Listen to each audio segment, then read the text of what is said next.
Mesdames, Mesdemoiselles, Messieurs, bonjour, bienvenue sur 613 TV pour vivre avec la paracha, l'émission que vous avez l'habitude de voir chaque jour sur notre antenne, qui parle bien évidemment de la section hebdomadaire que nous récitons tous et que nous écoutons dans les synagogues du monde entier. Bonjour Shmuel. Bonjour. Et nous parlons depuis le début de la semaine de la paracha de Béchalar, qui est la paracha qui se situe entre la sortie d'Égypte et le don de la Torah. Et c'est une paracha qui est très très riche en événements. Alors, nous avons parlé jusqu'à présent dans les premières émissions de cette fameuse confrontation entre les Bnei Israël et les Égyptiens. Et puis, il y a ce miracle de la mer Rouge et l'anéantissement total du peuple égyptien. Et c'est à ce moment-là que les choses sérieuses, on va dire, commencent pour le peuple d'Israël. Il doit évoluer dans le désert et pour cela, il faut un certain nombre de choses. Il faut pouvoir boire et il faut pouvoir manger. Et le peuple commence à se plaindre auprès des gentils organisateurs, si je puis m'exprimer ainsi, en vérité, les dirigeants du peuple juif, c'est-à-dire Moshe et Aaron, et il leur dit « mais nous avons besoin de boire et nous avons besoin de manger ». Et donc, il va y avoir toute une série de miracles. Le miracle d'obtenir de l'eau et d'obtenir la manne, c'est-à-dire le pain absolument miraculeux qui va tomber chaque jour, sauf bien évidemment le Shabbat, et ceci pendant les 40 années que va durer le périple des Bnei Israël dans le désert.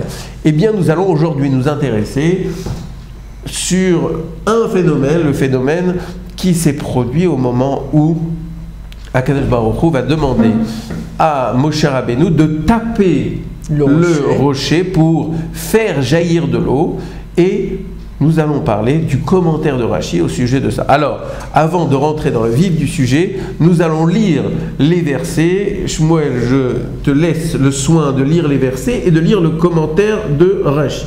D'accord. Le Seigneur répondit à Moïse, « Avance-toi à la tête du peuple, accompagné de quelques-uns des anciens d'Israël. Cette verge dont tu as frappé le fleuve, prends-la en main et marche. Je vais t'apparaître là-bas sur le rocher, au mont Horeb. Tu frapperas ce rocher, il en jaillira de l'eau et le peuple boira. » Voilà, donc le verset dit que Akadosh Baruch Hu a demandé à Moshe Rabbeinu de prendre son bâton et de frapper le rocher. Quel est le commentaire de Rashi? Ainsi nous explique. Et ton bâton avec lequel tu as frappé le fleuve.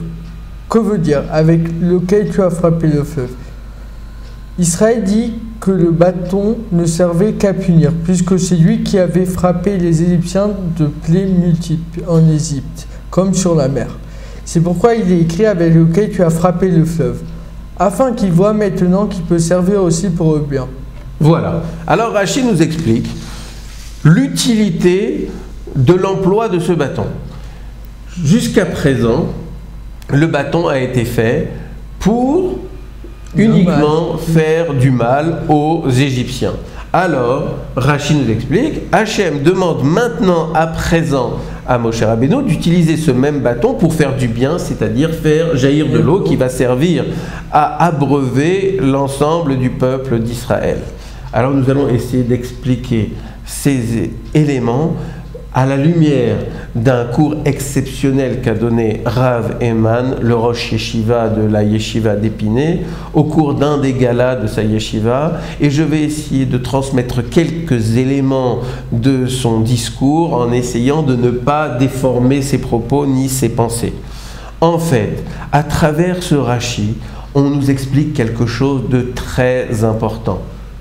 Le fait est que, jusqu'à présent, les Bnei Israël avait observé que le bâton était systématiquement utilisé donc pour faire du mal. La plaie du sang, la plaie donc des multiples plaies, comme le dit Rashi. Et finalement, on nous demande d'utiliser le bâton pour faire le bien. Quel est l'enseignement que veut transmettre Hachem à travers ce bâton?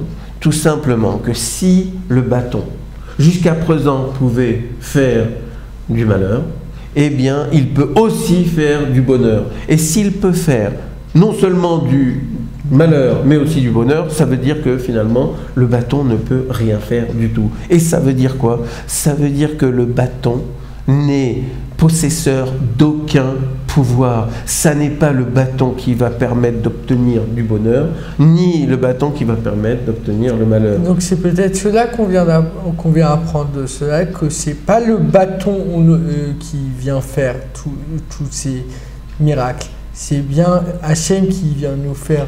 Oui, mais plus que ça, Hachem, il vient nous dire, le bâton, ne le considère pas comme étant une solution à tes problèmes qui vont être expliqués par une intervention quelconque de ce bâton. Non, le bâton n'a aucun pouvoir. Et le bonheur ou le malheur, eh bien ce n'est que toi qui te le procures. C'est dans tes mains. Alors nous allons un petit peu poursuivre et nous allons essayer de comprendre. Il se trouve que Rashi nous explique également que ce bâton, il était dans une matière qui était tellement dure, qui s'appelle le sampiron, que ce bâton avait la capacité de briser le rocher. Et ça, c'était très important de savoir que ce bâton était d'une force exceptionnelle. Certains disent que c'était du saphir, et que ce saphir-là, il est plus fort que la roche. Et vient à ce moment-là une autre question, une question qui saute aux yeux lorsqu'on y réfléchit bien. Imaginons même que le bâton soit suffisamment fort pour casser la roche. Est-ce que pour autant ça fait jaillir de l'eau? Ça n'a aucun rapport avec l'eau. Ça veut dire qu'on voit que le bâton, il a beau être d'une force exceptionnelle, ou même si on avait utilisé un bâton d'une faiblesse exceptionnelle et même un plumeau ou une plume qui aurait eu la capacité non pas de le frapper mais de le caresser, c'est pas pour autant que ça aurait fait jaillir de l'eau. Et donc on voit à travers cet événement-là que l'action que l'on a réalisée et le résultat n'ont aucun rapport. L'eau n'a jailli que parce que les Bnei Israël avaient besoin de cette eau et non pas parce que Moshe Rabbeinu a frappé le rocher, et ceci même si le bâton est plus fort que le rocher, puisque c'est pas parce qu'il va être plus fort que cela va pour autant provoquer le jaillissement de l'eau. Alors il faut savoir qu'à travers ces deux éléments-là, on doit voir que nous, les Bnei Israël, et c'est un prolongement de ce que nous avions dit hier, nous ne devons dépendre d'aucune croyance, d'aucune soumission envers telle ou telle chose que nous pensons être des éléments de bonheur ou des éléments de malheur, des éléments de cause à effet. Je fais ci et cela va provoquer cela. Il faut savoir que nous sommes indépendants, nous devons être indépendants de tout cela. Et ceci parce que nous sommes croyants en les vertus d'Akadosh Baruch Hu. Alors on va rentrer un tout petit peu plus dans le détail. Mirtav Me'Eliyahu, Rav Dessler, explique qu'il y a dans le monde l'installation de trois paravents qui cachent l'existence d'Akadosh Baruch Hu. Le premier paravent, c'est le paravent de la Anochiut, c'est-à-dire le sentiment d'être des individus qui sont indépendants et qui peuvent évoluer de manière autonome. Pourquoi Akadosh Baruch Hu a donné ce sentiment à l'homme? C'est parce que s'il n'y a pas le sentiment d'indépendance, en tout cas d'autonomie, il n'y a pas la possibilité d'évoluer. C'est-à-dire que nous n'avons pas la capacité de progresser dans la vie. Eh bien, ça, c'est une illusion. On sait très bien que nous ne sommes pas indépendants et qu'Akadosh Baruch Hu se cache derrière nous et nous sommes absolument dépendants de lui, mais c'est une sorte d'illusion qui nous est nécessaire pour progresser. La deuxième Le deuxième paravent, si je puis m'exprimer ainsi, c'est le paravent de la liberté. Vous savez que nous, en particulier les Français, on a la liberté absolument dans le sang. Liberté, égalité, fraternité. C'est-à-dire que nous avons la liberté de choisir entre telle ou telle option. Et finalement, on se rend compte qu'il n'y a jamais qu'une option qui marche et que la seconde option, elle est toujours une voie sans issue. Mais, là encore, pour notre épanouissement, Akadosh Baruch Hu nous a permis d'avoir ce paravent qui permet de cacher notre dépendance vis-à-vis d'Akadosh Baruch Hu. La troisième chose, le troisième paravent, c'est la nature. Tivi, on dit en hébreu, c'est bien ça, Shmuel ? Oui.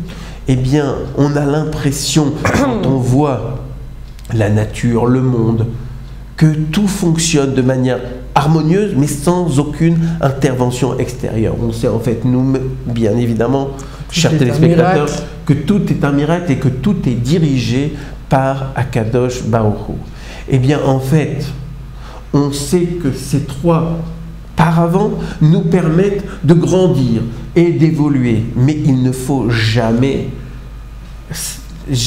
oublier que ce ne sont que des paravents et que derrière ces paravents, il y a Akadosh Baruch Hu qui dirige le monde. C'est ça la vraie liberté, savoir où se trouve le Hémet. Ce n'est pas parce qu'il y a des outils qui nous sont donnés pour qu'on puisse évoluer et grandir et progresser que nous devons oublier que ce ne sont que des outils et finalement se cacher derrière la nature ou derrière la liberté pour avoir l'impression que c'est ça qui va nous permettre d'avoir du bonheur ou qui va nous provoquer du malheur. En vérité, nous ne sommes dépendants de rien ni de personne. Ça n'est pas un patron, ça n'est pas non plus tel ou tel événement ou tel phénomène de société qui va nous permettre de devenir des gens heureux ou de provoquer notre malheur. Nous sommes seuls responsables et aussi dépositeurs de notre destin. Personne ne peut influencer sur nous et c'est la raison pour laquelle nous sommes vraiment des hommes qui sommes libres à condition que cette liberté, elle soit en vérité un lien total envers Akadosh Baruch Hu. Et si nous avons ce lien avec Akadosh Baruch Hu et nous prenons notre destin en main, à ce moment-là, nous ne dépendons de personne. Le message que nous voulons vous transmettre ici, c'est de dire que nous sommes des hommes libres. Mais pour être des hommes vraiment libres, eh bien, nous devons avoir un lien avec Kadosh Baruch Hu et à partir de là, savoir où est notre place, savoir que nous sommes à notre niveau les hommes et que nous dépendons d'Akadosh Baruch Hu, mais nous ne dépendons que de lui. Dès lors que nous avons compris ça, nous pouvons subir n'importe quelle pression des uns ou des autres, cela ne nous fera ni chaud ni froid. C'est sur ce message que nous allons terminer. On se retrouve demain pour un nouveau numéro autour de la Parashat Béchalach et en particulier de la fin, c'est-à-dire la confrontation historique entre Amalek et le peuple juif.